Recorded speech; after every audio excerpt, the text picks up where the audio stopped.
انسان جب معاشرے میں رہتا ہے تو معاشرے میں مختلف نظام رائج ہیں. ایک نظام معاشرت ہے، نظام معیشت ہے، نظام سیاست ہے. ایون لڑائی ہو جاتی ہے، گروہوں میں لڑائی ہو جاتی ہے، جنگ ہو جاتی ہے. تو اللہ نے اور اللہ کے حبیب رسول اکرم صلی اللہ علیہ وسلم نے ہر چیز کے اصول مقرر کیے ہیں. ہر چیز کے لیے ہمیں ایون کھانے پینے کے، سونے جاگنے کے آداب بتائے گئے ہیں. اور ان سب کا تعلق معاشرت سے ہے، لوگوں سے ہے. حقوق اللہ سے زیادہ حقوق العباد پر زور دیا گیا اور ان بندوں کے حقوق کی بھی ترتیب عطا کی گئی. آپ دیکھیں تو ہماری نمازوں یا ان عبادات کو بھی لیں تو کوئی فرض ہے، کچھ واجب ہے، کچھ سنت ہے، کچھ مستحب ہے، کچھ مباح ہے. اس ترتیب کو اس لیے بتا دیا گیا کہ جو فرض ہے اس کے بارے میں تم سے پوچھا جائے گا. جو واجب ہے تم نے چھوڑ دیا تو گناہگار ہوگے. یہ سنت ہے، اسے تم نے ہر صورت میں ادا کرنا ہے. مستحب ہے تو اسے کر لو گے تو اچھی بات ہے، ثواب ملے گا. نہ کرو گے تو گناہگار نہیں ہوگے. کتنا خوبصورت نظام ہے. ایک حسن و جمال نظر آتا ہے ہر جہت سے. بچہ پیدا ہوتا ہے تو کیا کرنا ہے، اس کی کانوں میں اذان دینی ہے. کوئی فوت ہو جائے تو کیا کرنا ہے، اس کو نماز جنازہ پڑھنا ہے. یہ کیا ہے، یہ اصول ہے. بیمار ہو جائے تو عیادت کو جاؤ. اس عیادت کی اتنی فضیلت بیان کر دی. کوئی غریب ہے رشتہ داروں میں تو اس کے لیے کیسے مدد کرنی ہے.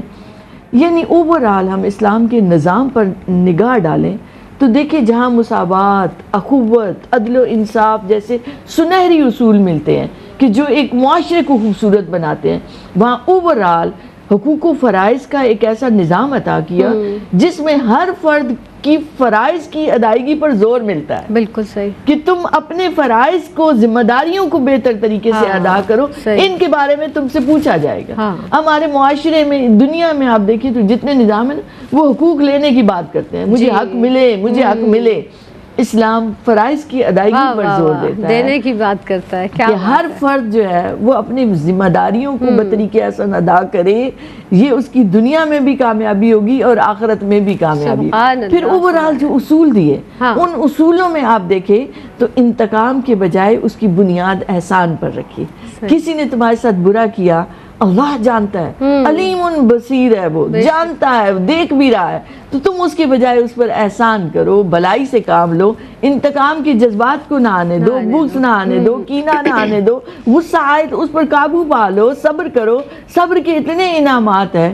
اسی طرح آپ دیکھیں تو کسی کے ساتھ کوئی مالی معاملات آ جائیں، اس کے بھی اصول دے دیے کہ کسی سے لین دین کر رہے ہو تو اپنی چیز کو بیان کرو، جو بھی ہے اس کے عیبوں کو چھپاؤ نہیں. پھر ناپ تول میں کمی بیشی نہ کرو. ایک خوبصورت نظام دیا. نظام معیشت میں بھی ایون یہاں تک حد لگا دی، یہ ذرائع ناجائز ہیں، یہ اس سے کماؤ گے تو حرام آئے گا، بے برکتی آئے گی. اس رزق میں وہ جاتی رہے گی، اس میں برکت جاتی رہے گی، اس سے نفع بخشی جاتی رہے گی. اور اسی طریقے سے آپ دیکھیں تو سیاست کے اصول عطا کیے کہ حکمرانی کن بنیادوں پر ہونی چاہیے.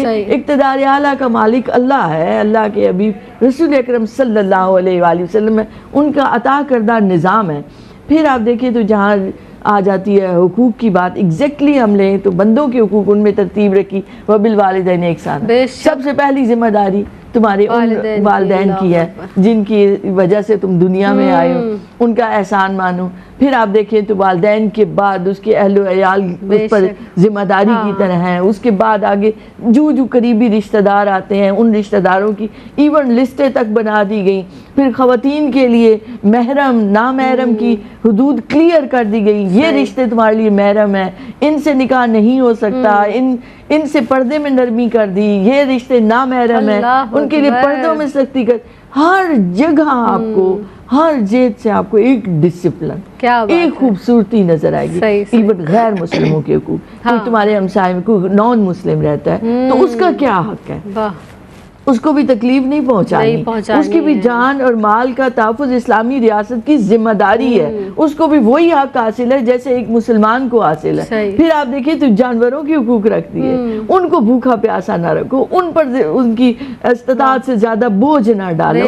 تو آپ دیکھیں تو نبی پاک صلی اللہ علیہ وآلہ وسلم کس طریقے سے اپنے امت کی تربیت کی ہے اور ان کی رہنمائی کی ہے. ان کو بنیادی اصول دے دیے ہیں کہ جو کامیابی کے ضامن